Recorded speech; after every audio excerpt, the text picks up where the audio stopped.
थे कि ये भ्रष्ट है और चरित्रहीन है। और यही कहकर 10,000 शिष्य अलग हो गए थे। समझ रहे हैं? 10,000 शिष्य अलग हो गए थे गुरु से नाराज होकर के कि चरित्रहीन है, भ्रष्ट है, ये गुरु लायक नहीं है, इसको दरकिनार करो। और लेकिन एक सत्य और धर्म के ज्योत को जलाने के लिए, सच्चाई को साबित करने के लिए सदगुरु अपने शरीर पर नकली आवरण नहीं लगाए। और यह नकली आवरण स्वयं भगवान राम जाकर उतारे। जब शिवजी के आश्रम में पहुंचे और लोगों को झलक पलक तक नहीं मिली तो उस समय उजागर हुआ और 10,000 पश्चाताप करते करते शरीर छोड़ दिए कि गुरु के ऊपर में वृथा में संदेह, शंका, लाछन, कलंक सब कुछ किया। पश्चाताप की अग्नि में जलते जलते 10,000 शिष्य, आपको 10,000 में से एक हो तो आप जानिए आपका काम जानिए। जैसे वो 10,000 अपने शिष्य की निंदा, गुरु की निंदा करते थे, वैसे आप लोग भी अपने गुरु की निंदा करते हो तो आप जानिए और आपका काम जानिए। लेकिन मैं कहूंगा कि हम मतंग ऋषि को आज मैं नमन करता हूं और वही हमारे सदगुरु ने, खड़े हो जाएंगे वीडियो साहब, वही नाम वीडियो साहब का नाम मतंग ऋषि के नाम से आज इस देव सभा में, इस धर्म सभा में नवरात्रि के दिन और माँ कात्यायनी के अवतरण के दिन आपका नाम कात्यायन ऋषि हो रहा था, लेकिन माँ हमारे सदगुरु जी ने उसको एक तरह के हम कात्यायन ऋषि रखने वाले थे, लेकिन माँ ने कही नहीं, यह नहीं, इनका नाम होगा मतंग ऋषि। मतंग ऋषि की परिभाषा बहुत कठिन, ठीक है ना दिव्य आत्माएं? आज से यह मतंग ऋषि के नाम से जाने। पीठाधीश्वर यदि सुनाई देता होगा तो आपके नाम के आगे कट करके मतंग ऋषि, मतंग जी महाराज लिख देंगे, ठीक है? ठीक है, बैठ जाइए महाराज जी। ओ बोलिए साचे दरबार की जय। मतंग ऋषि का रस प्रारंभ कर रहा हूं। चढ़ वही होगी डाले। गुरु के साथ चालाकी लोग करते हैं, आप कुछ लोग गुरु का नकल करते हैं, सदगुरु का कुछ लोग नकल करते हैं, जानते हैं, लेकिन नकल से अकल, नकल से अकल। और कुछ लोग सदगुरु से नकल, असदगुरु की नकल करते। आपको भी करना चाहिए, अपनी बुद्धि लगाना चाहिए। जैसे हम सुबह चाहे कोई नई बात बताने जाते हैं तो बीच में बोलने की जो आदत डाल ली है, बीच में बोलते हैं, भविष्यवाणी करते हैं, देखो ये होने वाला। अरे जहां जिस स्थान पर बैठे हैं बैठिए, आगे क्या होगा वो मत बोले। वो डायरेक्टर को पता है कि क्या आगे होगा। फिल्म में आगे क्या होगा, फिल्म देखे भी नहीं है तो डायरेक्टर को पता है ना, हीरो को भी नहीं पता कि क्या होने वाला, डायरेक्टर को पता। तो डायरेक्टर वहां बैठा तो जाने इसके बाद क्या होगा, मुझे नहीं मालूम। इसलिए माइंड को खाली करो और सुनो। बुद्धि बहुत लगाते। आप लोग जानते हैं कि नहीं, एक टोपी बेचने वाला था। वो धर्मानंद की टोपी नहीं, सुकृत की टोपी नहीं, अभी पता कहाँ लोग लगाते हैं, चंडूल है छिपाने के लिए लगाते हैं, कि बारे बनवा दी उसको ढकने के लिए लगाते हैं, किसी लिए लगाते हैं। हम उनके टोपी पर नहीं कर रहे हैं, लेकिन वो टोपी बेचने वाला, मन वो टोपी नहीं है, उतारी नहीं, वो टोपी नहीं है, वहां से उसका पैसा नहीं लाए हैं। वो टोपी बेचता था रंग बिरंगी, लाल, पीला, काला, नीला, चमकदार, बूटी वाला, जड़ी वाला, फिर चमकने वाला, जैसे लगा है लाइन वाला, बेलाइन के लिए भी बेचता था, जवान के लिए भी। 5 गो टोपी बिका। कितना? 5 गो बिका, ठीक है। अब 5 गो टोपी बिका। अब बेचारा थक करके हार गया था, इतनी धूप थी, इतना थक गया कि 4 गांव के बीच में बाहर दूर एक बहुत विशाल पेड़ था। उसी पेड़ के नीचे आया और थकावट लगी ही थी, पानी था, पानी पिया, और जब ठंडी हवा लगी तो क्या हो गई? और सो गए। लेकिन दसे था आप का, और शेष उसका टोपी उसी में रखा गया था। किसमें? अपना एक बहुत बड़ा मोटरी, मोटरी जानते हैं, गठरी, उसी में बांधा था। उसे पता नहीं था कि इस पेड़ पर कौन है, और जब सो गया तो पेड़ पर जितने बंदर थे, समझ रहे हैं, जितने बंदर थे धीरे धीरे उतरे, और सबसे पहले खोलना शुरू किया। क्या? गठरी। इसको तो नींद गहरी थी, एक बंदर लगाया, उसको भी अच्छा लगा, तो दूसरा बोला जब इसको अच्छा लगा हम भी लगा ले, वो भी लगा दिया। करते करते मुझे सारी टोपी खत्म नहीं हुई सभी बंदरों के, ठीक है, और सब कूदने लगे। बंदर सब कूदने कहाँ लगे?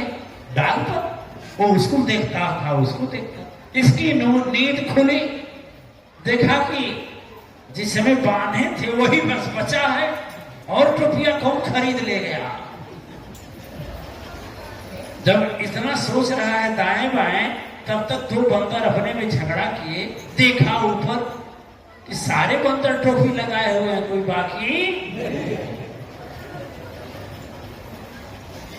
तो इसके गुरुजी एक उपाय बताए थे, उसके गुरुजी, कि बंदर नकल करते हैं, अकल नहीं रहता। नहीं, गुरुजी क्या कहते हैं, हर बात में रस होता है। तो अब क्या किया? नीचे खड़ा हो गया, पेड़ के नीचे सारे बंदर दिखाई देने लगे। तो ऐसे किया, तो बंदर ऐसे किया, वैसे किया, तो बंदर ऐसे किया, तो बंदर ऐसे किया, सारे करने लगे। बस जो एक टोपी बची थी जो उसके सर पर, 3 बार किया। देखिए, ऐसे किया, बंदर भी ऐसे किए, ऐसे किए, बंदर भी ऐसे किए, जीभ निकाला, बंदर भी जीभ निकाला। आज चौथी बार में क्या किया? अपना टोपी जो सर पर था वो फेंक दिया। कहां? और सारे बंदर क्या किए? सारे टोपी करेक्ट। और जब फेंक दिए तो सब बिटोर करके बांध करके लेके चल दिया, ठीक है। अब देखिए, कुछ समय बीत गया, वो तो 120 वर्ष बीत गया। तो 120 वर्ष के बाद उसका नाती आया, वही काम कर रहे। कौन काम कर रहे? लेकिन वो घर जाकर अपने नाती से बताया था, करेक्ट। तो जब वो हो गया, ध्यान दीजिएगा, जब हो गया, कौन गया? बेचने। उसकी भी वही गति हुई, पूरा 10-20 गांव घुमा, और 10 को टोपी बिकी। और फिर आकर के उसे भी जब थकावट लगा तो उसी पेड़ के नीचे सो गया, ठीक है। जब सो गया, और जैसे सोया, सारे बंदर आए और टोपी लेकर के पेड़ पर चले गए। जब इसकी नींद खुली तो उसका नाती बताया था, लेकिन ये बताया था कि गुरु का नकल नहीं, गुरु से अकल लेनी चाहिए, नकल नहीं करना चाहिए। तो कहा वो भी ऐसे किया, तो बंदर भी ऐसे किए, ठीक है। और अच्छा, कितनी टोपी बची थी इसके पास? कितनी टोपी बची थी इसके पास? वो भी माथे पर, ठीक है, ऐसे किया, वो भी ऐसे किया, सभी बंदर किया। सर भी खजलाया, वो भी खजलाया। फिर उसके बाद जीभ निकाला, वो भी जीभ निकाला। आए तुरंत अपना टोपी फेंक दिया। और जो फेंका तो सारे बंदर के पास टोपी थी, एक के पास। अब जो फेंका बस वो भी लेकर के, वो भी टोपी और लेकर के भाग गया।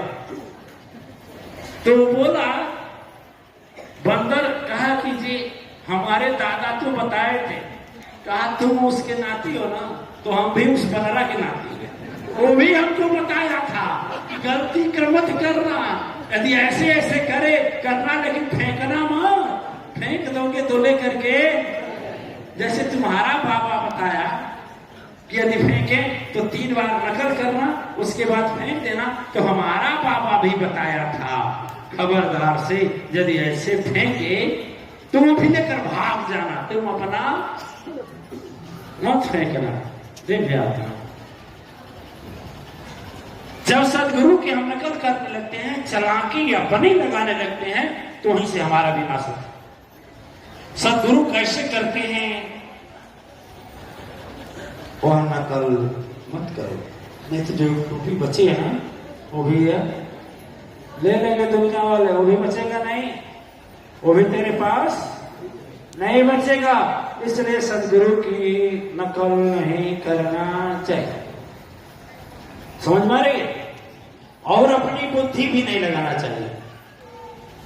बुद्धि लगाने से देखिए आदमी फंस जाता है और तपस्या भी चला जाता। सबसे तो अच्छा ये होता है कि सदगुरु के प्रति समर्पण और प्रेम, दो चीज देखिए। क्या देखिए? समर्पण और समर्पण में सब कुछ समर्पण हो, सब कुछ समर्पण हो, ज्ञान का भी, धन का भी, मन का भी, धन का भी, दुख का भी, सुख का भी, बुद्धि का भी, सब समर्पण हो। और यह समर्पण तभी होगा जब अपनत्व की भावना।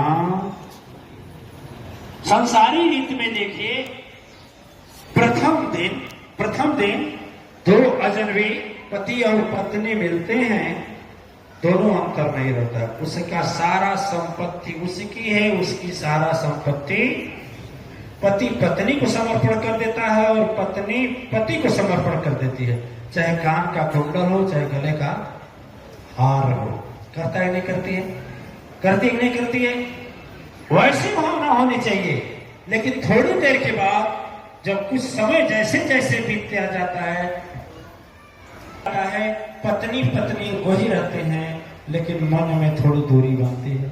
तभी न पत्नी साड़ी के नीचे पैसा छिपा कर रखती है, तुरंत नहीं रखती, साल 2 साल बाद रखती है।